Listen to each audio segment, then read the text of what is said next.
سب سے بڑا اور نہایت عظیم الشان دینی کارنامہ قرآن جیسا نازل ہوا تھا ویسا ہی ہمیشہ کے لیے محفوظ ہو گیا، حضرت عثمان غنی رضی اللہ تعالیٰ عنہ کی کاوش کی وجہ سے۔ Thanks for watching. Don't forget to like, comment, share and subscribe to Maulana Habibullah Rouhani Official. اب میرے دوستوں دیکھیں، غلاموں کی آزادی، حضرت عثمان غنی رضی اللہ تعالیٰ عنہ، غلام آزاد کرنا اسلام میں ایک بڑی عبادت اور عظیم قار ثواب ہے۔ حضرت عثمان رضی اللہ تعالیٰ عنہ اس کا بھی بڑا اہتمام کیا کرتے تھے، تو ہر جمعہ کو ایک غلام آزاد کرتے تھے۔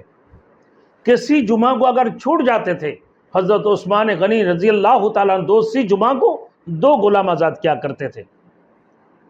اور جامع القرآن بھی حضرت عثمان غنی رضی اللہ تعالیٰ عنہ، اگر اسلام میں ہر فعل جو حکام خداوندی کی مطاعت ہو اور جس کا مقصد حصول رضا الہی ہو، دینی اور مذہبی فعل ہے، اس لیے حضرت عثمان غنی رضی اللہ تعالیٰ عنہ کی تمام کارنامے دینی کارنامہ ہیں۔ سب سے بڑا اور نہایت عظیم الشان دینی کارنامہ مذہب عثمانی کی ترتیب اور تدوین ہے۔ حضرت عثمان غنی رضی اللہ تعالیٰ عنہ کے کارنامہ کیا؟ مذہب عثمانی کی ترتیب اور تدوین ہے۔ یہی وہ کارنامہ جس کی باعث قرآن جیسا نازل ہوا تھا ویسا ہی ہمیشہ کے لیے محفوظ ہو گیا، حضرت عثمان غنی رضی اللہ تعالیٰ عنہ کی کاوش کی وجہ سے۔ تفصیلی ذکر انشاءاللہ تعالیٰ آگے آئے گا، ہم بتا دیں گے آپ لوگوں کو۔ اب انشاء اور تحریر، حضرت عثمان غنی رضی اللہ تعالیٰ عنہ کے تحریر و انشاء میں اتنی کمال حاصل تھا کہ آپ کی تحریریں خطوط کی شکل میں حدیث و تاریخ اور ادب کی کتابوں میں محفوظ ہے، جو کہ اب اردو میں حضرت عثمان رضی اللہ تعالیٰ عنہ کی سرکاری خطوط مصنفہ پروفیسر خورشید احمد صدر شعبہ عربی نے بھی ذکر کیا، اس کی دہلی یونیورسٹی کے نام سے ایک عام آ چکے ہیں۔ ان پر نگاہ ڈالنے سے اندازہ ہوتا ہے کہ آپ کی تحریر کی خصوصیت یہ ہے کہ کلام ما قل و دل۔ عثمان غنی رضی اللہ تعالیٰ عنہ جو کلام فرماتے تھے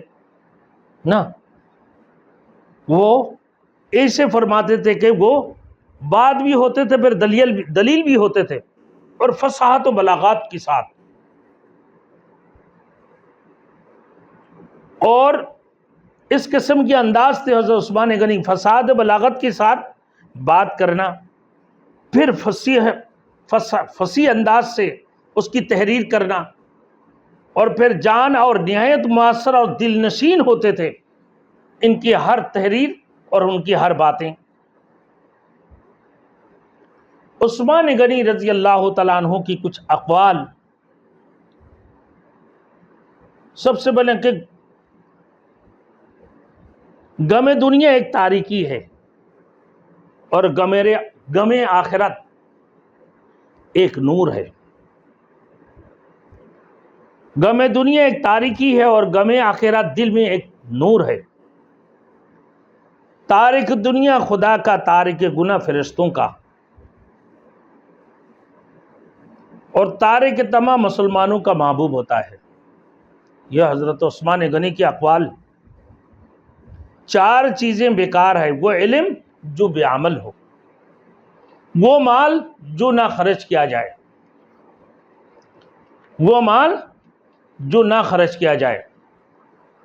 وہ زہد جس سے دنیا حاصل کی جائے، آج کل تو ہم نے ایک بھائی سے سنا کہ وہ فلاں صاحب، فلاں مؤذن صاحب ہے، اور مسجد میں بالکل چادر اڑ کے بڑے ذکر کرتے ہیں اور چادر اڑ کے بڑے عمل کرتے ہیں، اور یہ زہد کس لیے؟ کہ وہ زہد نہیں ہے جس سے دنیا حاصل کی جائے۔ ان کا مقصد یہی ہے کہ دنیا والے مجھے بابا کہیں، دنیا والے مجھے اللہ والے کہیں، دنیا والے بڑے مجھے عامل کہیں، نعوذ باللہ۔ یہ بھی ایک زہد کا حصول کیا ہے؟ یہ صرف اس کی مقصد ہے دنیا کمانا، تو دنیا حاصل کی جائے تو وہ کوئی زہد نہیں ہے۔ وہ لمبی عمر جس میں سامان آخرت کچھ نہ تیار کیا جائے۔ پھر فرمایا کہ مجھے دنیا میں 3 باتیں پسند ہیں. بھوکوں کو کھانا کھلانا. حضرت عثمان غنی رضی اللہ تعالیٰ کہ مجھے دنیا کے اندر 3 باتیں پسند ہیں. بھوکوں کو کھانا کھلانا نا، ننگوں کو کپڑا پہنانا، قرآن مجید خود پڑھنا اور دوسروں کو پڑھانا. 3 چیزیں ان کے لیے. بھوکوں کو کھانا کھلانا نا، اور ننگوں کو کپڑا پہنانا، قرآن مجید خود پڑھنا اور دوسروں کو پڑھانا. یہ 3 چیزیں. پھر فرمایا کہ بظاہر 4 باتوں میں ایک خوبی ہے، مگر حقیقت میں چاروں کی تہ میں 4 ضروری امر بھی ہے.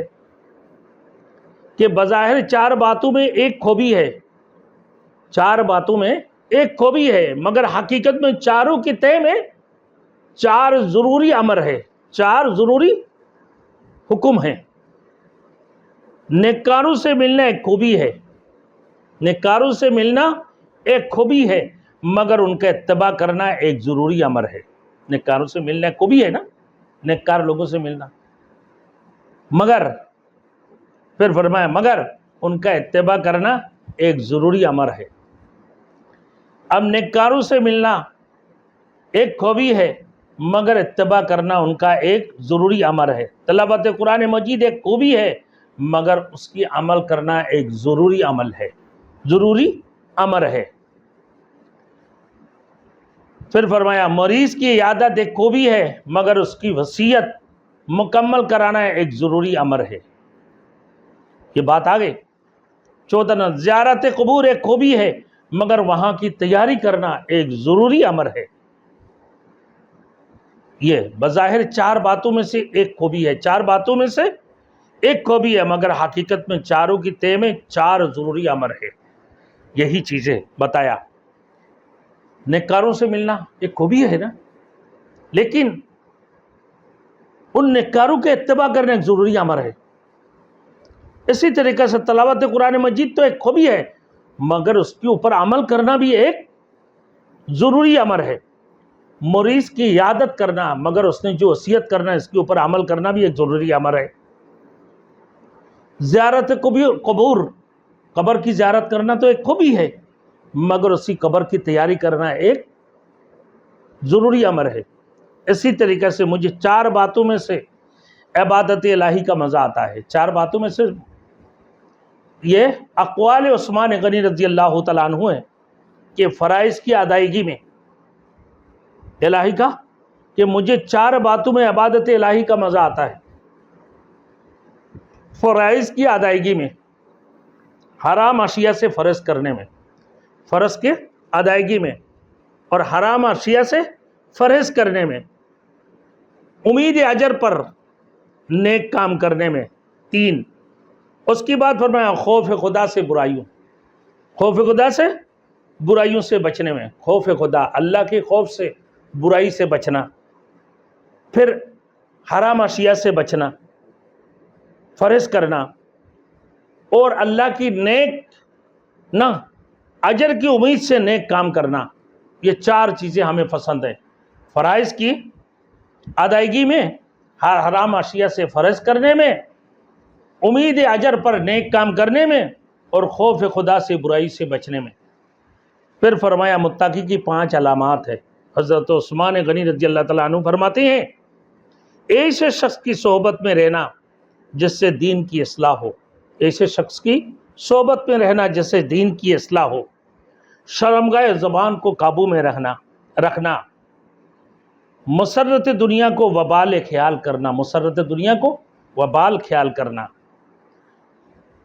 شبہات کی خوف سے حلال سے بھی احتیاط اور فرض کرنا.